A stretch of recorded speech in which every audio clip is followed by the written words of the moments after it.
Eh bien voilà, bonjour. Mesdames et messieurs, comme vous le savez, tout le plaisir est nôtre de vous savoir très nombreux devant votre petit écran, attendant avec impatience et patience ce nouveau numéro d'Homéostasie. Et assurément, il est homéostasique. C'est le tout dernier de cette année 2017 et il fallait bien, pour clôturer l'année en beauté, que nous ayons un ceinture noire de la spiritualité, en tout cas un poids lourd, celui-là qui maîtrise bien les choses, comme pour repositionner tout ici dans ce thème tout à fait homéostasique. Muhammad, sinon nous autres nous disons Mahomet, le messager de toute l'humanité. Comme qui dirait, il n'y a pas un recoin du monde où la loi du prophète, sinon son écriture, n'a pas prépondérance. Donc, Muhammad, le messager de toute l'humanité, c'est avec le docteur Abdul Majid qui nous est revenu. En tout cas, il est recherché partout à travers le monde. Sinon, le téléphone d'homéostasie, la spiritualité de profondeur souffre là. Tout le monde voudrait lui parler et tout le monde voudrait le féliciter parce que son passage ici sur ce plateau a fait des étincelles qui ont comme ça provoqué des flammes qui se sont élevées haut dans le ciel. Et donc, c'est avec plaisir qu'on termine l'année en beauté avec le docteur. Docteur, bonjour. Bonjour, mon frère. Et pour cette émission tout à fait homéostasique, la pensée du jour, elle a été inspirée dans les coulisses. Donc, pendant qu'on était en train de making of de la chose, la pensée du jour, les chrétiens doivent se taire à jamais. Alors, docteur, dites-nous, pourquoi ce thème? Muhammad, le messager de toute l'humanité. Oui, Muhammad, le messager de toute l'humanité. D'abord, avant cela, je dis au nom de Dieu, le clément, le miséricordieux. Louange à Dieu, Seigneur de l'univers. J'implore Dieu pour qu'il puisse couvrir de sa grâce ou verser ses bénédictions sur notre prophète Muhammad, qui a été envoyé après plusieurs siècles passés sans l'apparition d'aucun prophète dans aucune nation. Dieu a envoyé Muhammad pour qu'après son passage, l'humanité ne puisse plus trouver des raisons échappatoires devant Dieu le jour du jugement dernier. Et que Dieu couvre également de sa grâce les membres de sa famille, les membres pieux de sa famille, ainsi que tout prophète véritablement envoyé par Dieu dans le but de tirer l'humanité des ténèbres spirituelles vers la lumière parfaite. Alors, Muhammad, le messager de Dieu pour toute l'humanité. En d'autres termes, Muhammad, le messager qui a été envoyé pour sauver toute l'humanité. Le thème est simple et la raison de la formulation de ce thème est simple. Parce que vous savez, quand les musulmans disent de Muhammad qu'il est celui que Dieu avait envoyé pour sauver toute l'humanité et que l'islam est la seule et unique religion destinée à sauver toute l'humanité, nous ne le disons pas par hasard, ou alors nous ne le disons pas pour chercher à se faire connaître. Non, nous le disons et les preuves se trouvent dans les Écritures. Quand je parle des Écritures, je parle ici des Écritures véritablement révélées. Donc la Torah de Moïse, l'Évangile de Jésus, les Zabours de David, le feuillet d'Abraham, le père des croyants. Et nous musulmans, nous disons que lorsque nous faisons de telles affirmations, que cela n'étonne personne. Cela n'étonne personne, pourquoi? Parce qu'il est logique que si Muhammad est effectivement le messager de Dieu, envoyé pour le salut de toute l'humanité, et que l'islam est la religion destinée à sauver toute l'humanité, cette vérité doit d'avance être énoncée dans la Bible judéo-chrétienne, pour apaiser les gens. Pourquoi dans la Bible judéo-chrétienne? Parce que c'est dans ces livres que nous voyons pour la première fois Dieu, non seulement présenter Abraham comme étant celui qu'il a choisi, et à travers qui l'humanité tout entière sera sauvée, mais nous voyons également Dieu fixer les rôles spirituels et temporels que doivent jouer les descendants d'Abraham pour le salut de toute l'humanité, afin que s'accomplisse la promesse divine que Dieu avait faite à Abraham, selon laquelle toutes les nations de la terre devaient être bénies, n'est-ce pas, à travers Abraham, donc à travers les descendants d'Abraham. On aime bien cette introduction, mesdames et messieurs, mais c'est ici l'occasion pour nous de dire à tous ceux qui aiment homéostasie, la spiritualité des profondeurs, de leur signifier nos vœux les meilleurs pour cette année 2018 qui pointe déjà son nez, santé, bonheur et prospérité. Mais c'est aussi l'occasion pour nous de vous dire que homéostasie, la spiritualité de profondeur continuera avec vous. Et la semaine prochaine, vous aurez l'apôtre Lévitique 10, 3 phases sur ce plateau, comme qui dirait pour faire le résumé de 2017, sinon projeter 2018 selon l'inspiration divine. Qu'à cela ne tienne, docteur, avant que vous n'entriez dans le cœur de la problématique que vous avez posée aujourd'hui, ceux qui nous suivent avec attention disent, mais d'où vient-il que le docteur Abdul Majid, on le voit sur Studio 210 en train de délivrer des choses et il disparaît et réapparaît sur homéostasie, la spiritualité de profondeur. C'est dû à quoi cette transition? Oui, cette transition s'explique par notre souci de vouloir bien recadrer les choses. Parce que vous savez avec nous que nous étions sur Studio 210, et le débat m'a opposé à un frère qui se dit pasteur, c'est un pasteur bien sûr. Le pasteur Boris Mbota. Oui, c'est un pasteur autoproclamé. Vous pesez bien vos mots. Oui, c'est bien, je le pèse très bien parce que lui-même l'a dit que le débat, M. Abdul Majid a une expérience de presque ou plus de 20 ans. C'est reconnu universellement. En toute humilité. Donc après diagnostic, j'ai trouvé que mon frère Mbota souffrait notamment de 3 maladies. La première maladie, c'est qu'il n'a pas la maîtrise d'abord de la lettre. C'est-à-dire qu'il ne maîtrise pas la lettre de la prophétie et il voudrait discuter avec moi sur l'esprit de la prophétie. Alors c'est comme un profane qui n'a pas fait les droits et qui ne connaît pas l'esprit de la loi, mais qui voudrait discuter avec les juristes sur l'esprit de la Constitution. Et 2, il souffre d'une seconde maladie qui est donc le manque de l'intelligence du contexte. Il n'a pas la connaissance du contexte. C'est ce que j'ai voulu d'ailleurs démontrer lors de notre deuxième débat sur Studio 210. Mais malheureusement pour lui, il a pris fuite. Nous attendions ça avec impatience. Il a pris fuite. Donc moi, je suis prêt à l'affronter où que ce soit et quand que ce soit.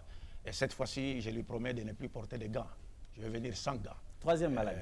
La troisième maladie, c'est que le fait qu'il n'a pas une formation, il n'a pas reçu une formation pastorale classique, n'est-ce pas? Donc il se contente maintenant de copier-coller à partir du net. C'est-à-dire il prend des choses sur le net et il vient dire, il vient raconter cela.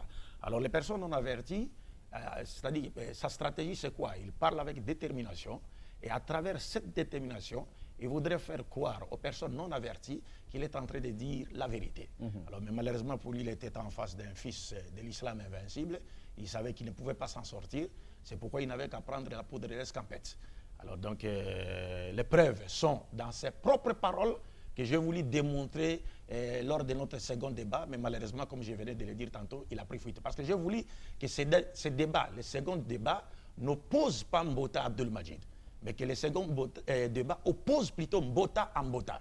Ça aurait été un débat Mbota contre Mbota. Il devait se mirer. Oui, lui-même, il devait débattre contre lui-même pour le montrer, parce que là, je vais le dire sincèrement. Mbota contre Mbota. Oui, je vais le dire sincèrement que j'ai débattu avec des pasteurs, et j'ai débattu également avec des chrétiens ordinaires, mais je n'ai jamais débattu avec un pasteur qui soit, excusez-moi le terme, ignorant de la Bible à ce niveau, jusqu'à ce niveau. Ça, c'était la première fois. Et bon, mais si Dieu le veut, parce qu'il dit demain il pourra encore y avoir un débat. Si Dieu le veut. Si Dieu le veut. On craint Boris Mbota que le docteur Abdul Majid vous achève demain. Conseil d'amis, il faut fuir. Quand on a réussi à fuir, il ne faut jamais plus revenir. Et nous en profitons pour saluer donc Ed Chevry-Diaz qui, à Studio 210, fait un travail extraordinaire et remarquable avec toutes nos félicitations. Nous étions partenaires au 2e anniversaire de Studio 210 et nous ferons toujours chemin ensemble pour que le 3e anniversaire en 2018 soit comme ça un grand succès. Alors, frère Mbota, avec ton ordinateur, avec votre PC là, mieux vaut ne pas affronter Abdul Majid. Alors, cela dit, Doc, avant que vous ne commenciez vraiment à délivrer votre message, votre détermination à vous, parce que vous aussi vous êtes déterminé, vous êtes intelligent, vous êtes aguerri. Est-ce que ce n'est pas aussi de la poudre aux yeux que vous nous jetez? Est-ce que vous avez la maîtrise de ce que vous dites? Non, pas du tout. Le monsieur connaît la personne avec laquelle il a affaire. Il connaît la personne avec laquelle il a affaire. D'accord. Il a tout intérêt à ranger ses armes parce que ça ne marche pas avec vous. Alors, docteur, c'est tout le monde qui vous attendait. Les gens sont ravis de vous retrouver aujourd'hui. Et avec ce thème très, très alléchant, alors si on vous demandait de nous délivrer le message que vous amène, on vous laisse au moins 5 minutes. Oui, le message, on pourrait avoir même plus de 5 minutes parce que c'est un message qui doit être avant qu'on ne vous profond et aussi que les gens doivent bien comprendre. Sans oublier que vous avez amené aussi une vidéo, un vétère qui va nous édifier. Oui, on va faire passer la vidéo d'un rabbin juif pour montrer la position des juifs sur les musulmans, sur l'islam, sur Mohammed et sur les musulmans, pour essayer de couper court. D'accord. Et quelqu'un qui vous suit avec attention, rien que d'avoir vu le thème, Mohammed le messager, il demande est-ce qu'il y en a qui contestent ce fait ou bien c'est le docteur Abdul Majid qui vient comme pour obliger tout le monde, parce que n'oubliez pas que vous êtes dans un pays à 80-85% chrétien qui croit en Jésus, Seigneur et Sauveur. Heureusement que c'est un pays laïque, ce n'est pas un pays chrétien et moins encore musulman. C'est un pays laïque où chacun de nous a la liberté, les droits, n'est-ce pas, de parler de sa religion et dans les limites du respect de la loi. Donc, exactement. Alors, Doc, si on vous donnait 10 minutes pour nous faire un cours. Oui, je veux dire, comme je le disais tantôt, que l'humanité, Mohammed est le messager de Dieu, a envoyé à l'humanité tout entière, et que l'islam est la seule et unique religion que Dieu a destinée pour le salut de l'humanité tout entière.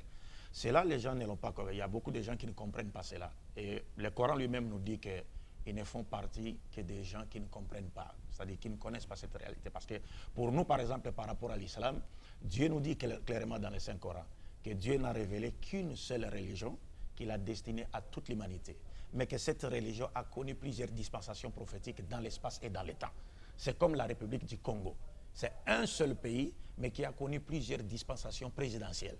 Nous avions eu l'époque des présidents qui ont précédé le les temps. Youlou, les Massamba Deba, les Marine Gouabi et tout mais ça. Mais aujourd'hui, nous vivons l'époque de son Excellence, le président Denou Sessé. Qui vient de finir son discours. Qui vient de finir son discours, que Dieu l'assiste et lui accorde une longue vie et qu'il continue à faire de lui une fierté pour le peuple congolais et aussi pour l'Afrique. Parce qu'aujourd'hui, vous savez, nous, personnellement, en RDC, le président Mobutu n'est plus là. Nous avons le président Kabila, mais il fut un proche vraiment du défunt président Mobutu. Et à travers lui, nous voyons aussi quelque part le président Mobutu. Nous avons cette nostalgie. Mais nous avons aujourd'hui notre président, son Excellence, Joseph Kabila. Et que nous saluons au passage, avec tous nos vœux les meilleurs pour 2018. Oui, donc c'est un peu cela. Donc l'islam n'est autre que cette religion qui a été prêchée par l'ensemble des messagers de Dieu. Dieu n'a pas envoyé plusieurs religions au monde. Si on peut parler en termes de variété, le Coran nous dit qu'il n'existe que deux religions. Celle de Dieu et celle de Satan. Celle de Dieu invite l'humanité à se soumettre à sa volonté et celle de Satan détourne l'humanité de vouloir divin. Il n'y a pas une troisième religion. Est-ce que vous comprenez? C'est clair. Alors, cela étant, tous les messagers de Dieu, comme le prophète Mohammed l'a dit, il dit, nous, l'ensemble des prophètes de Dieu, nous sommes comme les enfants des mêmes pères, mais des mères différentes. Notre religion est une, mais nos lois sont différentes pour pouvoir s'adapter aux exigences des différentes époques. Il n'y a pas de contradiction. C'est comme les lois des différents présidents qui ont, les systèmes de gouvernance des différents présidents qui ont dirigé le Congo jusqu'à l'époque de son Excellence Denis Sassou Nguesso. Chacun d'eux avait son programme de gouvernance qui pouvait être différent de son prédécesseur ou de son successeur. Mais tous ces programmes de gouvernance ne poursuivaient qu'un seul objectif, c'est-à-dire assurer le bien-être du peuple congolais. Exactement. Et assurer le développement du Congo. Un point très. Donc de même, les lois apportées par les prophètes de Dieu ne poursuivaient qu'un seul objectif, établir une bonne relation entre Dieu et l'être humain sur le plan vertical et entre l'être humain et son semblable et la nature qui l'entoure sur le plan horizontal. Donc vous ne rejetez pas les autres prophètes? Non, pas du tout. Moïse? Pas du tout. Ésaïe et les autres? Jésus est cité au moins 450 fois dans le Coran. Jésus-Christ est cité plus de 79 fois dans le Saint-Coran. Si aujourd'hui un musulman mourait et qu'il ne croit pas en son cœur que Jésus fut un messager de Dieu, il ira tout droit en enfer. Donc parce que la volonté divine veut que nous croyions, nous respections la chaîne prophétique en croyant à tous les messagers de Dieu. C'est comme aujourd'hui un bon citoyen congolais. Vous ne pouvez pas dire, vous vivez à l'époque de son Excellence Denis Sassou Nguesso, vous dites que non, moi mon président c'est Massamba Deba. C'est Youlou. Mais alors si vous dites cela, vous tenez de tels propos dans un milieu public, quel sera votre sort?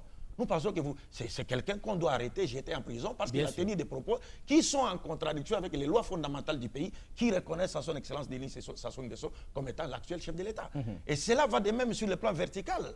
C'est-à-dire si aujourd'hui c'est l'époque de Mohammed, vous continuez à croire en Jésus alors que Mohammed est venu après Jésus. Donc vous devez de croire à Mohammed, mais vous refusez de croire à Mohammed et vous mourrez dans cette voie, vous irez tout droit en enfer. Et cela n'est pas seulement le cas de Mohammed. Quand Jésus était venu à son époque, il a dit aux Juifs, si je n'étais pas venu et que je ne vous ai pas parlé, vous n'auriez pas péché. Mais comme je suis venu, je vous ai parlé, mais vous n'avez pas cru. Vous êtes jugés. C'est fini. Mais quelle que soit la sincérité de votre croyance à Moïse, si vous ne respectez la chaîne prophétique en croyant en Jésus qui était venu après lui, mais c'est fini, vous êtes destiné à aller à l'enfer. Et Jésus en question, quand il arrive, docteur, est-ce qu'il ne rejette pas les prophètes qui l'avaient précédé? Non, pas du tout. Pas du tout. Au contraire, il a même dit aux Juifs dans la Bible que vous serez jetés en enfer pendant que tous les prophètes et Abraham, leur père, se retrouveront au paradis. On vous écoute, docteur. Donc j'étais en train de dire que si nous disons de Mohammed qu'il est le messager de Dieu envoyé pour le salut de toute l'humanité, ce n'est pas sans preuve. Les preuves ont été données dans les Écritures antérieures. Comme je le disais tantôt, que c'est dans la Bible que nous voyons pour la première fois Dieu choisir, présenter Abraham comme étant celui qu'il a choisi. Et à travers ça, c'est reconnu universellement. Ça, c'est reconnu universellement par les Juifs, les chrétiens et le musulman. Par tout le monde en tout cas. Et je vais lire ici, je vous donne le passage déjà par rapport au choix d'Abraham. Nous sommes dans Genèse chapitre 12, versets 1 à 4. Il est dit, je cite, « L'Éternel dit à Abraham, va-t'en de ton pays, de ta patrie et de la maison de ton père, dans le pays que je te montrerai. Je ferai de toi une grande nation et je te bénirai. Je rendrai ton nom grand et tu seras une source de bénédiction. Je bénirai ceux qui te béniront et je maudirai ceux qui te maudiront. Et toutes les familles de la terre seront bénies en toi. » Toutes les familles de la terre seront bénies en toi. Donc cette promesse-là, ça montre, c'est une évidence, ça montre que lorsqu'on dit à Abraham, toutes les familles de la terre seront bénies en toi, il ne faudrait pas limiter cela au nombre de la population juive aujourd'hui, mondiale et juive. Clair. Qui ne dépasse même pas le nombre de la population quinoise à Kinshasa. Mais, vous savez, à Kinshasa, aujourd'hui, les Quinois sont plus de 12 millions d'habitants. Alors que la population mondiale et juive est estimée aujourd'hui à moins de 10 millions d'habitants. Donc ça montre que cette promesse nous montre que c'est une réalité qui a une connotation universelle. C'est une évidence universelle qui n'a rien à voir avec le peuple juif seulement. Et c'est pourquoi même quand la dernière partie du verset dit « Et toutes les familles de la terre seront bénies en toi ». Ça veut dire quoi? Or, les juifs, les savants juifs, les savants musulmans et les savants chrétiens, pas les pasteurs autoproclamés comme Bota, les savants chrétiens, les savants juifs et musulmans sont tous unanimes pour dire que par cette promesse, toutes les familles de la terre seront bénies en toi. Ils disent, ici Dieu promet à Abraham de susciter de lui un messager à travers lequel toute l'humanité sera sauvée. Mais les juifs, les chrétiens, les musulmans ne se divisent que sur l'identité de ces messagers. Exactement. Les juifs disent qu'il s'agit de leur Messie, qui n'est pas Jésus et qui n'est pas encore venu. Qui est à venir. Qui est à venir. Les chrétiens disent qu'il s'agit de Jésus. Encore faudra-t-il se demander si Jésus est Dieu comme croient les chrétiens.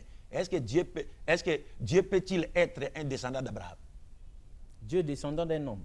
Oui, mais parce que toutes les familles de la terre seront bénies en toi, donc à ta postérité. Si Jésus est dit, est-ce que Dieu peut-il être un descendant d'Abraham? Bon, normalement non, mais on ne sait pas. Alors, donc, aussi, le musulman maintenant, le musulman dit que cet ultime messager, descendant d'Abraham, à travers lequel l'humanité tout entière sera sauvée, c'est bien le prophète Mohammed, la paix de Dieu soit sur lui. Ah, donc vous les musulmans, vous ne dites pas qu'il est Dieu? Non, Mohammed n'est pas Dieu. Ah, d'accord. Et personne ne peut adorer Mohammed. D'ailleurs, le jour où Mohammed est mort... Quand vous priez dans la mosquée, c'est lui que vous adorez? Non, pas du tout. Mais quand nous prions même Dieu, il n'y a pas d'intermédiaire entre nous et Dieu. On s'adresse directement à Dieu. Non, les prières vont à Mohammed qui transmet. Pas du tout. Ça n'existe pas. Un musulman qui prie de la sorte, s'il meurt, il va tout droit en enfer. Ah. C'est pourquoi je voudrais ici vous rappeler les paroles d'un des disciples du prophète Mohammed. Le jour où le prophète est mort, il y a des gens qui disaient non, le prophète n'est pas mort, il ne peut pas mourir. Il y a Abu Bakr, que Dieu soit satisfait de lui, qui s'est levé et a dit, celui qui a adoré Mohammed doit savoir que Mohammed est mort. Mais celui qui a adoré Allah doit savoir que Allah ne meurt pas, il est vivant, il continue. Super. Donc les créateurs... C'est authentique le témoignage de... Oui, c'est ça connu de tout le monde. Donc les créateurs de la mort ne peuvent en aucune manière se laisser massacrer par l'œuvre de sa création. Donc quand vous voyez déjà appeler une personne Dieu et que cette personne a été terrassée par la mort, elle ne peut pas être Dieu. Parce que Dieu ne peut pas être terrassé par l'œuvre de sa création. Donc ça c'est la première. Alors la seconde partie, quand je parlais du rôle, du rôle spirituel et temporel que devraient jouer les descendants, que doivent jouer les descendants d'Abraham afin que se réalise la promesse divine faite à Abraham, selon laquelle toutes les familles seront bénies à lui. Les rôles, c'est quoi? Dieu nous indique les rôles. Dans Genèse chapitre 18, versets 18 à 19, il est dit ceci, je cite, « Alors l'Éternel dit, cacherai-je à Abraham ce que je vais faire? Abraham deviendra certainement une nation grande et puissante. Et en lui seront bénies toutes les nations de la terre. Car je l'ai choisi afin qu'il ordonne à ses fils, regarde, pas à son fils, mais à ses fils. Et pendant même que Dieu est en train de dire cette parole, Isaac n'était pas encore né. C'est Ismaël qui était vivant. Mais malgré cela, comme la nouvelle de sa naissance a été annoncée dans les versets précédents, il est déjà considéré. Il est déjà considéré.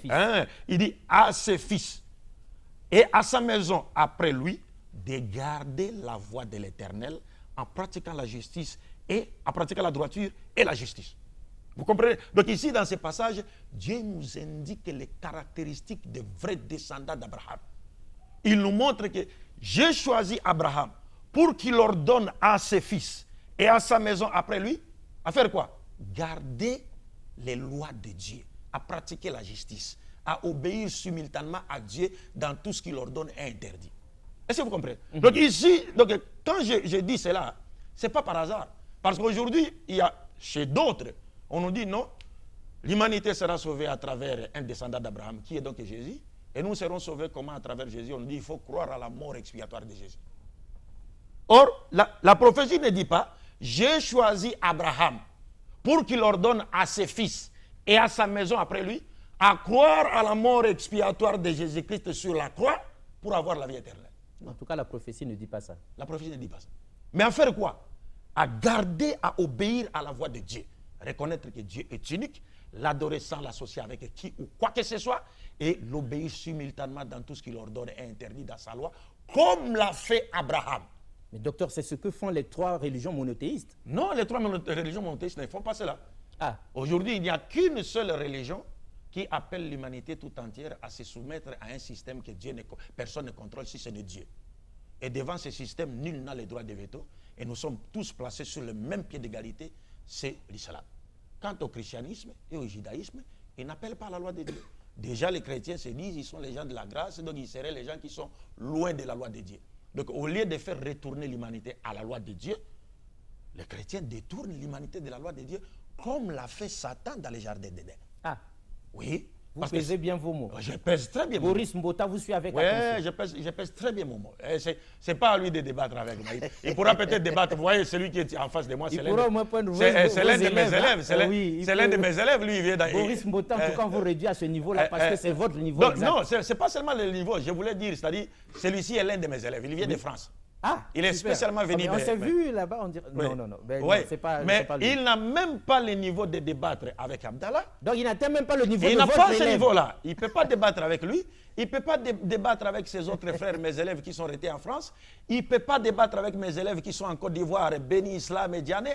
Il ne peut pas débattre avec mon élève Ibrahim qui est ici. Il ne peut pas. Moi, si j'ai accepté les débats avec lui, parce que nous sommes dans un programme qui est sponsorisé par le Conseil islamique au Congo, et que moi, j'ai fait partie des prédicateurs du groupe pour la paix. Et que le monde entier attend la vérité, vous allez pourquoi j'ai accepté. Mais sinon, il n'a pas le niveau de débattre avec moi et je le démontrerai, Inch'Allah, demain, s'il y aura débat encore entre moi et lui, après sa fuite. Mais écrasez-le gentiment, docteur. Faut pas de la non, je vais le faire doucement. En le ménageant un peu.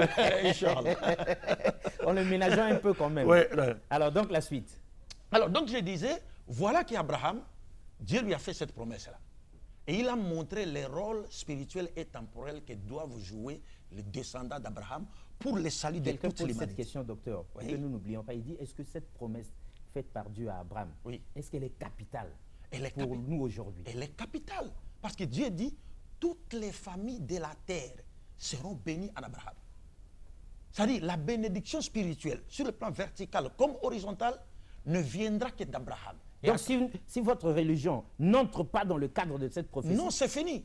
C'est fini, vous êtes à côté. Mais vous nous faites peur, docteur. Non, parce que Dieu a envoyé des prophètes partout. C'est ce que les gens ne comprennent pas. Vous savez, selon l'islam, selon le Coran, Dieu a suscité des prophètes partout, contrairement à la Bible. Parce que la Bible nous dit que Dieu n'a envoyé des prophètes qu'aux enfants d'Israël. Ce n'est pas ce que le Coran dit.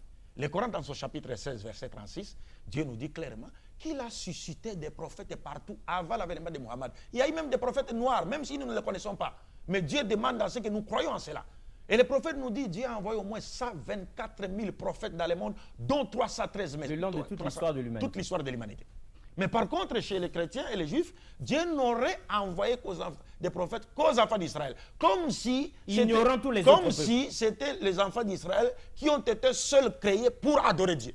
Alors que tous nous avons été créés pour adorer Dieu. Si tous nous avons été créés pour adorer Dieu, pourquoi Dieu enverrait-il des prophètes seulement aux enfants d'Israël?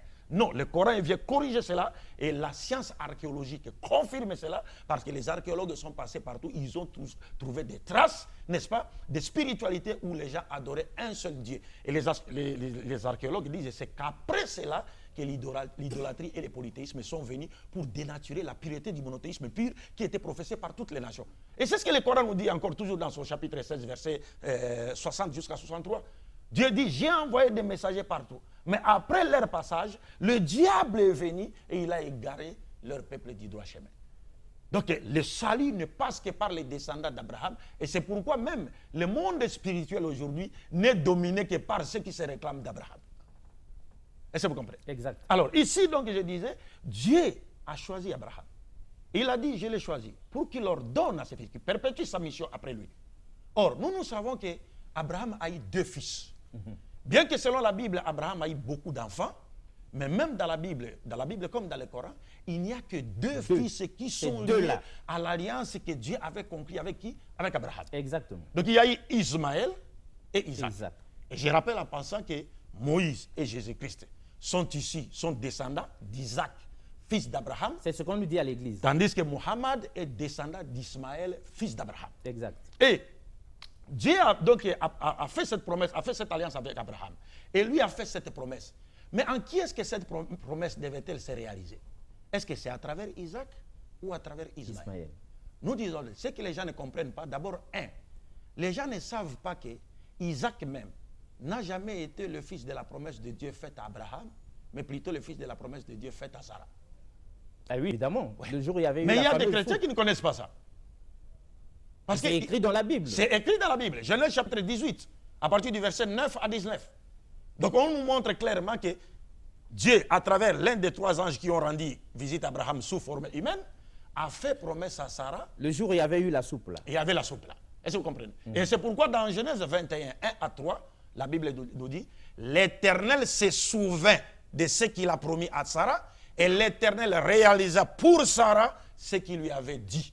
Ou dans Genèse 18, et Sarah conçut et donna un fils à Abraham, à qui il donna le nom d'Isaac. Exactement. Et c'est pourquoi on a donné à Isaac le nom de Yitzhak en hébreu, qui veut dire rire. Parce que sa mère avait ri le jour où on lui avait annoncé la bonne nouvelle de la naissance d'Isaac. Mais Ismaël a porté le nom d'Ismaël, qui veut dire Dieu a exaucé ma prière, parce qu'Abraham voulait avoir un fils qui héritera son œuvre. Pas hériter les biens matériels, les prophètes n'en ont pas besoin. Donc, mais est-ce que c'est ça la signification exacte du nom d'Ismaël? Oui, c'est la signification du nom d'Ismaël. Ou bien c'est vous-même qui en jouez? Non, en hébreu, Yishmaël, ça vient du verbe Shamaël, ça veut dire Dieu. Yishmaël, c'est-à-dire Dieu a exaucé, écoutez ma prière. On vous écoute. Donc c'est un nom théophore qui est lié à un attribut de Dieu. Mais malheureusement, il y a aujourd'hui des gens pour essayer dans leur souci de disqualifier Ismaël, parce qu'ils savent que s'ils disqualifient Ismaël, ils vont toucher Mohammed. Ils disent quoi? Ismaël, c'est un enfant bâtard. Il y a même, les Juifs ne disent pas ça. Mais certains chrétiens disent, Ismaël, c'est un enfant bâtard. Ismaël, Abraham, Agar était une concubine d'Abraham. Mais quand vous dites d'Ismaël, c'est un enfant bâtard, vous cherchez la malédiction de Dieu ou sa bénédiction? Parce que Dieu a dit à Abraham, je bénirai quiconque te bénira et je maudirai quiconque te maudira. Quand vous dites d'Ismaël qu'il est un enfant bâtard, c'est-à-dire vous accusez Abraham d'avoir été coupable d'adultère, de fornication. En accusant Abraham d'avoir été coupable de fornication, pour que cet enfant naisse, vous cherchez la bénédiction de Dieu ou la malédiction de Dieu? C'est la malédiction, Cléo. Ça, c'est un premier point. 2, pourquoi voulez-vous qu'Ismaël soit un enfant bâtard lorsque c'est Dieu lui-même qui lui a choisi le nom d'Ismaël et l'a dépêché par un ange? Est-ce que Dieu peut-il choisir un nom théophore lié à lui, à un enfant bâtard? Mais est-ce que c'est écrit que c'est Dieu qui a choisi le nom? Mais c'est dans la Bible, Genèse chapitre 16. Dans la Bible en plus? C'est dans la Bible, Genèse chapitre 16, à partir du verset 10. Docteur. Est-ce que Dieu peut-il choisir un nom... Pendant ce temps, les hommes de Dieu fouillaient la Bible là, parce que le docteur nous fait peur. Un nom théophore pour un enfant bâtard? Et quand vous dites d'Agar qu'elle était une concubine d'Abraham, parce que même dernièrement, on la rabaisse à ce point. J'ai entendu notre frère Mbota débattre avec un pasteur de l'église primitive, mais qui n'a pas été aussi à la hauteur par rapport aux questions, à la question liée à la polygamie. Il a dit, bon voilà, Abraham n'a eu qu'une seule femme, Jacob n'a eu qu'une seule femme, Rachel, toutes les autres n'étaient pas ses femmes. Mais quand vous dites ça, vous oubliez que Jésus est sorti de la descendance de Léa, pas de Rachel. Il est sorti de la descendance de Léa, qui est une femme que Jacob n'aimait pas au départ. Et quand la Bible nous dit, quand Dieu vit que Jacob n'aimait pas Léa, Dieu fit de sorte que Rachel soit stérile et il rendit Léa féconde afin qu'elle soit aimée de Jacob. Et donc Jésus est sorti de la femme qui serait une concubine selon Bota. Il est sorti d'une femme qui serait une concubine et une femme que Jacob n'aimait pas. Si vous comprenez ça, tout cela ça commence à nous faire mal à la tête, mais on s'efforce de comprendre. Et tout cela, c'est parce que les gens cherchent. C'est comme aujourd'hui, nous avons un problème sérieux dans nos pays. que ce soit en République du Congo ici, que ce soit en RDC. Aujourd'hui, nous savons que la pyramide démographique est en faveur du taux de la femme. Les femmes sont plus nombreuses que les hommes. Quand vous rentrez même dans les églises, les femmes sont plus nombreuses que les hommes. Mais maintenant, si un homme prenait une seule femme, où iront les restes des femmes? Elles vont traîner dans les rues. Mais c'est ça. C'est-à-dire, on est en train... ces gens-là sont en train de fabriquer, n'est-ce pas, des prostituées dans le pays. C'est clair. Parce que l'islam nous dit... Sur ce point-là, on est d'accord avec vous. Je termine avec ce point. L'islam nous dit, toute société qui bannit la polygamie au détriment de la monogamie n'est pas la polygamie n'est pas une obligation. C'est une seconde forme de mariage, mais ce n'est pas obligatoire. Il y a des gens, des musulmans, qui ont une seule femme. Ce n'est pas obligatoire. Mais quand vous bannissez la polygamie au détriment de la monogamie, l'islam nous dit votre société connaîtra 4 ou 5 conséquences. Première conséquence, il y aura prolifération de la prostitution. C'est clair. C'est clair dans nos sociétés. Chez nous, là-bas à Kinshasa, vous pouvez passer dans la rue comme ça, une femme vous appelle. Papa, on m'a la poune daté. Même ici, on appelle. Vous ne voulez pas monter l'âne. Regarde comment elle se rabaisse à ce niveau-là. Donc, il y aura prolifération de la prostitution. 2, il y aura quelles conséquences? Prolifération des enfants illégitimes. Nés hors mariage. Quatrième conséquence, prolifération de l'infidélité. Parce qu'un homme qui voudrait épouser une seconde femme, vous le privez de ces droits-là. Mais il va sortir. Il va sortir. Et s'il sort, même la femme qui est restée à la maison, la femme dira, ah, mais lui il sort, il va ailleurs. Il pense que, moi je dois faire quoi? Elle va faire quoi? Elle va chercher à aller ailleurs. Ça va créer l'infidélité. Et enfin, c'est quoi? C'est la dépravation totale de mœurs. Parce que les femmes qui sont devenues plus nombreuses que les hommes vont chercher à satisfaire leurs besoins. Et là, quoi? Vous les condamnez à devenir, à se livrer en dessert et en amuse-gueule à des hommes mariés ou non mariés. Et c'est ce que nous constatons. C'est ce que nous constatons. Mais maintenant, si on posait la question par rapport au taux de la femme aujourd'hui, le christianisme propose quelle solution? Il n'y a pas de solution. Il n'y a pas de solution. Homme de Dieu, on vous respecte. Hein? Vous êtes archibishop, pourquoi on ne refuse pas? Mais regardez dans votre propre église. Il y a combien de femmes et combien d'hommes? Ce que tu as ça, les restes, ils vont faire. Donc tout ça, c'était déjà vu et planifié. Le prophète avait tiré la sonnette d'alarme. Comme pour dire, si une société bannit la polygamie, qui n'est pas obligatoire, mais si vous bannissez complètement, alors attendez-vous à ces 4 conséquences-là. Et nous vivons ça. Et nous vivons ça. Et nous savons que Jésus est Mais depuis ce temps-là, pourquoi vous ne nous aviez pas dit? Non, on a toujours parlé de cela. Et nous disons que Jésus lui-même... Mais les hommes de Dieu doivent changer. Nous, on peut avoir 3, 4, 5 sœurs en Christ, ça fait quoi? Oui. Monsieur Bongo, Jésus-Christ lui-même, que la paix de Dieu soit sur lui, est sorti de la descendance d'un homme polygame. Jacob a épousé 4 femmes. Oui, il a épousé la grande sœur de sa femme Rachel, la servante de la grande, la servante de la petite. Les 12 tribus d'Israël sont sorties de ces 4 femmes. Mais on ne nous a pas dit ça à l'église. Mais on ne peut pas vous dire cela. On a dit seulement les 12 tribus Non, parce que celui qui nous... Mais c'est sorti d'où? Mais celui qui nous impose la monogamie obligatoirement, c'est quoi? Ce sont les autres, les Européens et les autres. Parce qu'aujourd'hui en Europe, si vous prenez une seconde femme, on va vous arrêter. Évidemment. Mais si vous prenez des hommes comme vous, qui portent des barbes comme vous vivez avec dans l'homosexualité, on vous applaudit. Ah là, on vous acclame. Mais quand vous prenez une femme naturelle, non, c'est fini, monsieur. Ah non, vous devez quitter. Est-ce que vous comprenez? C'est cela le problème. Donc nous disons dépravation des mœurs. Dépravation totale des mœurs. Au niveau mondial. Au niveau mondial, dépravation totale des mœurs. Oui, mais pour revenir sur nous. Pour revenir sur le sujet. Pourquoi on ne laisse pas les gens sur leur faim? On est dans le sujet. Oui. Mais quelle relation entre ce que vous délivrez là et le saint prophète du Coran? Mais la relation, c'est pourquoi quand Mohammed est présenté comme étant le messager de Dieu envoyé pour le salut de toute l'humanité, si aujourd'hui, par exemple, toutes les femmes du Congo embrasser l'islam et tous les hommes du Congo, nous l'espérons, Inch'Allah, dans les jours à venir, devenir des musulmans. Mais il n'y aura plus de femmes célibataires ici. En tout cas, aucune prostituée dans la rue. Aucune prostituée dans la rue. Les femmes, elles seraient occupées et seraient dans des foyers. Alors, je voudrais revenir à nos moutons en disant, c'est cela la promesse qui a été faite à Abraham. N'est-ce pas? Et Dieu l'a choisi pour cela. Mais Abraham a eu 2 fils, Ismaël et Isaac. Alors, en qui est-ce que cette promesse de bénir toutes les familles de la terre en Abraham allait-elle se réaliser? C'est la grande question. Isaac ou c'est pas Ismaël? Les gens, comme je venais de lire, les gens n'auront jamais, beaucoup de gens l'ignorent, ce n'est pas par Isaac, mais c'est plutôt par Ismaël. Pourquoi ce n'est pas par Isaac? Je donne Genèse chapitre 17, verset 19. Écoutez ceci, ce que Dieu dit. Dieu dit, je cite, dit Abraham, certainement, Sarah, ta femme, ta fantera un fils, et tu l'appelleras du nom d'Isaac. J'établirai mon alliance avec lui comme une alliance perpétuelle pour sa postérité après lui. Regarde ça. Dieu ne dit pas, j'établirai une alliance avec lui comme une alliance perpétuelle pour toute l'humanité après lui. Non. Dieu dit une alliance perpétuelle pour sa postérité après lui. Ce n'est pas toute l'humanité. Or, la promesse faite à Abraham visait toute l'humanité. Or, la promesse faite, l'alliance conclue avec Ismaël, plutôt Isaac, ne concernait que lui et sa postérité.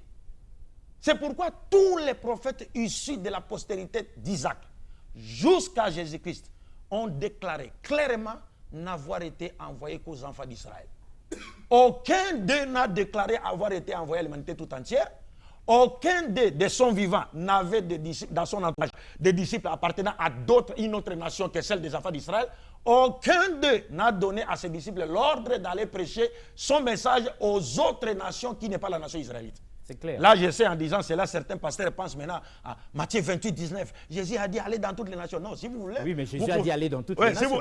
Mais si vous voulez, vous pouvez. M. Bongo peut nous recevoir ici. Et puis on peut venir débattre de ce verset dont l'essence vous échappe complètement. Mais oui, on verra ça prochainement. Inch'Allah. Oui, là. Donc ici, comme je le disais, l'alliance ne concerne ici, conclue avec Isaac, ne concerne que lui et sa postérité après lui. Or, la postérité d'Isaac, ce sont les 12 tribus d'Israël qui sont sortis des 12 fils de Jacob, fils d'Isaac, fils d'Abraham. Mais la promesse de Dieu reste là. Toutes les familles de la terre seront bénies en toi. En qui est-ce que cette promesse s'est-elle réalisée? Alors, pour les personnes dont les paupières de discernement ne dormaient pas, elles ont déjà compris dans le symbolisme qui est représenté le deux mariages d'Abraham. Abraham a eu un enfant avec Agar, Sarah, et un autre enfant avec Ismaël. Mais regardez ici, le deux femmes. Un enfant avec Agar. Un enfant avec Agar et un enfant avec Sarah, pardon. Ok, c'est bon. Mais regardez bien, Sarah était une blanche de la race d'Abraham. Mais Agar était une noire égyptienne qui n'était pas de la race d'Abraham. Donc les jalons ont été posés.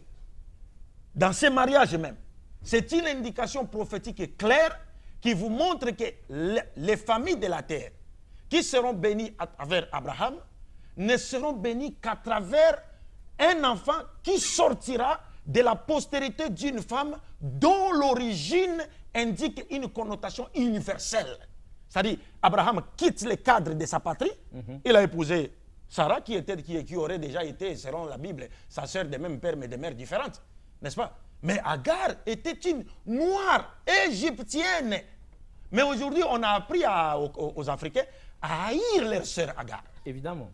Non, elle était. Je vais vous faire lire, parce que les gens n'ont jamais compris cela. Je vais vous faire lire un passage. N'oubliez pas qu'on a aussi une vidéo à regarder. Et que le temps est contre nous. Je vais annoncer cela. Je vous demande de lire cette partie. C'est un commentaire juif, La Voix de la Torah, de l'abbé Eli Munk. Genèse chapitre 16. Le premier verset. Lisez les commentaires, excusez-moi. Ça doit être ici. Lisez ici. C'est ici. Attendez. Verset 1. Continuez, je retrouve le passage. Nous, on est curieux de voir la voix de la Torah et on attend impatiemment le passage qui débloquerait la situation pour les uns et les autres. Donc, retrouvez-le, il n'y a pas de problème.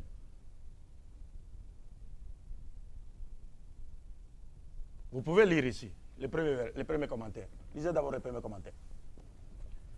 On commence le premier commentaire par le commencement. Le premier commentaire. Sarah, épouse d'Abraham, ne lui avait pas donné d'enfant. C'est sous-titré comme ça. Sarah, épouse d'Abraham, ne lui avait pas donné d'enfant. 15 ans s'étaient écoulés depuis l'annonce solennelle d'une nombreuse postérité faite à Abraham. Si cette promesse s'était toujours pas réalisée après un si long délai, Sarai dut en conclure que la raison en était son incapacité de mettre des enfants au monde. La proposition qu'elle fit alors à son mari répondit à la coutume babylonienne ayant acquis force de loi, selon laquelle le mari d'une femme restée sans enfant pouvait épouser une concubine qui n'occupait pas cependant le même rang que la femme principale. Continue. Yehuda disait, la truie a mis bas 10 petits et la brebis n'a pas un seul agneau. Ainsi, Abraham vient d'être gratifié de 10 populations cananéennes et Saraï n'a pas un seul enfant. Non, c'est pas là, c'est pas là. Je vais vous trouver les passages. Trouve-moi les commentaires de Genèse 16. Elle avait, c'est ici, c'est juste à côté. Ici, lisez ici. Lisez là. Elle avait une esclave. Lisez là-bas. Voilà. Elle avait une esclave égyptienne. Oui. Fait remarquable. Oui. Jamais esclave ou servante sortir d'Égypte affranchie, oui. Sauf Agar. Oui, continue. Rachi en fait ressortir la raison. Oui. C'était la fille du pharaon. Oui. Lorsqu'il vit les miracles dont Saraï avait été l'objet, il dit, mieux vaut pour ma fille être la servante dans une telle maison que la maîtresse dans une autre maison. Vous comprenez cela? Selon Rachi, c'est-à-dire tous les commentateurs juifs de la Bible, quand vous rentrez même sur Internet, vous écrivez cela, Agar était fille du pharaon d'Égypte. Mais nous pensions qu'Agar était une va-nu-pied ramassée. Non, pas du tout, parce qu'à l'époque, c'est l'Égypte qui dominait le monde. Abraham a eu faim dans son pays. Il est parti en Égypte pour chercher à manger. C'est l'Égypte qui dominait le monde. Pouvez-vous imaginer un seul instant qu'un Congolais quitte son pays pour aller prendre une Américaine chez eux et venir en faire une esclave ici au Congo? Mais vous aurez toute la FBI et la CIA derrière vous. Évidemment. Donc à l'époque, c'est l'Égypte qui dominait le monde. Agar était la princesse d'Égypte, la fille du pharaon d'Égypte. Elle n'était pas esclave. Mais ça, on ne nous a pas dit à l'église. Quand vous lisez tous les commentaires où on écrit concubine, esclave, ça, ce sont des commentaires tendancieux pour essayer de faire quoi? De minimiser Agar. De la vilir, de la mépriser. Vilir par rapport à Sarah. Alors que c'était l'Égyptienne de l'Égypte haute antique. C'était la fille du pharaon d'Égypte. Elle était princesse de par son statut social. Mais vous allez voir même dans la Bible, on change le nom de Sarah. De Sarah à Sarah, qui veut dire princesse. Mais Sarah n'a jamais été princesse de par son statut social. Si son nom veut dire princesse, mais elle n'a jamais été princesse. Tout cela, même Agar est princesse d'Égypte. Mais tout cela, on cherche à faire quoi? À avilir Agar. Parce qu'on sait que de la descendance de cette femme sortira le messager à travers lequel la promesse est faite à Abraham de bénir en lui toutes les familles de la terre se réalisera. Super. Alors, docteur, vous savez que vous êtes académique, mais on aime le fait que vous vous harmonisiez harmonisez comme ça avec les téléspectateurs et avec nous. Oui. On a tout compris. Oui. Mais est-ce que le temps étant contre nous, parce qu'on est en direct là et puis on ne peut pas faire autrement, oui. Est-ce que, au point où nous en sommes, les 2 ou 3 minutes qui nous restent, la vidéo que vous aviez, on peut la suivre ou bien c'est pour prochainement? Non, il faut qu'on mette cette vidéo. Pourquoi? Parce qu'elle dit quoi, la vidéo? Parce que cette vidéo a pour objectif de montrer quoi? Comme j'étais en train de le dire ici, parce que le temps qui nous est imparti est plus qu'éphémère, nous allons encore revenir sur Dieu levé. Dans Deutéronome 32, 21, et aussi dans Matthieu chapitre 21, à partir du verset 33 à 46, Moïse et Jésus-Christ avaient annoncé aux enfants d'Israël que le royaume de Dieu, le leadership spirituel, leur sera enlevé pour être donné à une autre nation. Ça, c'est clair. Donc, fini l'élection d'Israël. Ceux qui croient qu'Israël est encore le peuple élu de Dieu, c'est fini. Alors, mais cette prophétie s'est réalisée quand? Avec l'avènement du prophète Mohammed. Genèse chapitre 17, verset 20, Dieu dit, je bénirai Ismaël, je ferai de lui une grande nation. Mais quand est-ce que cette promesse faite à Ismaël s'est-elle réalisée? Parce que les Juifs, avant l'avènement de Mohammed, n'ont jamais connu un peuple qui les avait rivalisés et surpassé même dans l'adoration du Dieu unique et dans l'obéissance à la loi de Dieu. C'est seulement après l'avènement du prophète Mohammed et c'est seulement après Mohammed que les Arabes ont été connus dans le monde entier, et cela sur base des valeurs spirituelles et morales. Alors, c'est pour vous dire, j'ai voulu à ce qu'on fasse passer cette vidéo-là du rabbin juif Ron Shaya, qui nous montre clairement que sur cette terre, le seul peuple qui adore le véritable Dieu, en dehors des Juifs, ce sont les musulmans. Super. Et donc, ce n'est qu'à point nommé que nous réclamons cette vidéo, même si on est arrivé à la fin, mais que nous puissions suivre au moins le temps pour le docteur de conclure momentanément en attendant qu'on revienne prochainement. Alors, la vidéo, balancez-nous là, s'il vous plaît.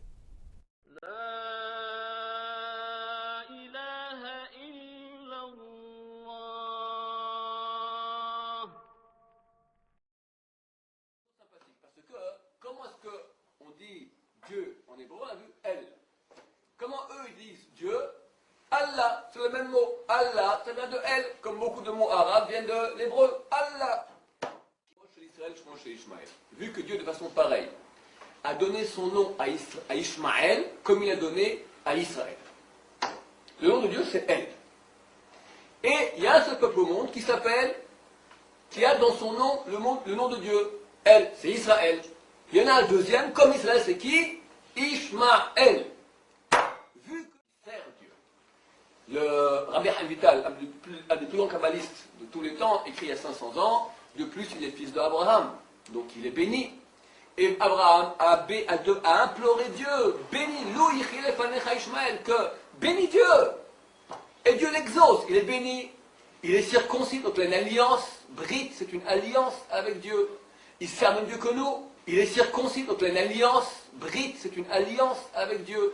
Il sert même Dieu que nous. Il est circoncis, donc il a une alliance, Brit, c'est une alliance avec Dieu.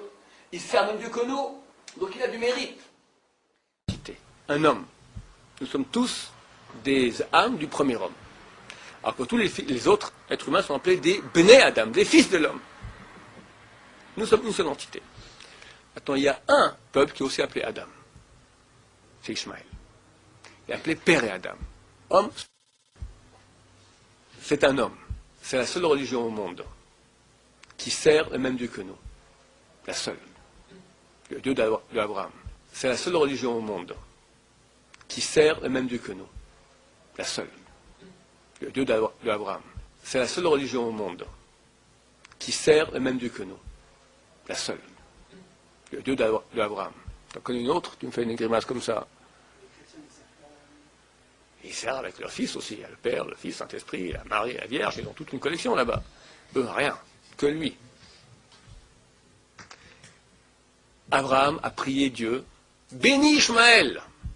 Et Dieu a béni Ishmaël. Il est béni. Ce peuple qui fait la Brit Mila. Ce peuple qui a droit à être en terre d'Israël à la place de nous, à l'endroit du temple. Aucun autre peuple a pu y être, longtemps en tout cas. Donc au niveau des mérites, il est beaucoup plus grand que les autres. Le nom dans la Torah toujours évoque l'essence. Le nom, c'est ce que tu es. On ne parle pas de nom donné arbitrairement, on parle maintenant de nom que Dieu donne. Dieu appelle une chose parce qu'elle est. S'il appelle une chose parce qu'elle est et il met son nom dedans, ça veut dire que ces gens-là, dans leur essence, ils ont Dieu en eux. Et regardez, chose assez remarquable, le seul peuple au monde, la seule ethnie au monde, qui sert le même Dieu que nous.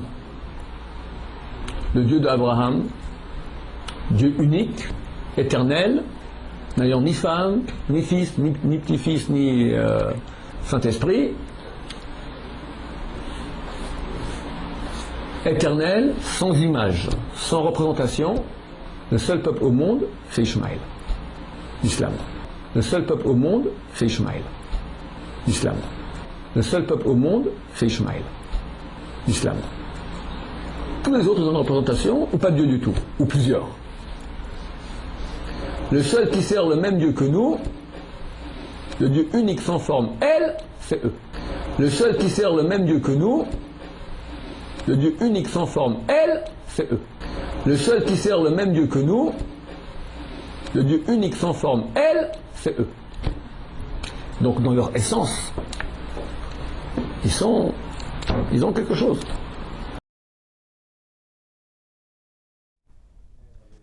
Eh bien, retour sur ce plateau, nous avons été homéostasiés par cette révélation-là, parce que nous ignorions tout de ça. Et la pensée du jour, nous avions été bien inspirés. Hein. Les chrétiens doivent se taire à jamais. Alors, docteur, ce n'est qu'un atterrissage circonstanciel. Oui. Certainement qu'on trouvera l'occasion. Oui. Que pouvez-vous dire après cette grande leçon à tous ceux qui vous ont suivis, oui, en guise de conclusion? Jésus-Christ a dit aux Juifs, le royaume des cieux vous sera enlevé, sera donné à une autre nation qui en produira les fruits. On nous dit ça même à l'Église. Et les caractéristiques de cette nation ont été données par Jésus-Christ lui-même. Il montre que cette nation, à l'instar des Juifs, recevra la vigne, qui est le symbolisme de la révélation prophétique, à travers laquelle la loi de Dieu est donnée. Et c'est là à travers un prophète. Et il dit, mais cette nation, contrairement aux Juifs, mettra en pratique la loi de Dieu. Or, aujourd'hui, sur toute la terre, il n'y a qu'une seule nation, la nation musulmane, qui adore le Dieu véritable d'Abraham, comme les Juifs, contrairement aux Juifs, insiste pour que les lois de Dieu soient appliquées sur la terre, afin que nous retrouvions la paix, le bonheur et la justice que les humains ont perdu dans les jardins d'Éden. quand Satan avait détourné nos premiers parents de la loi de Dieu et de l'adoration du Dieu unique.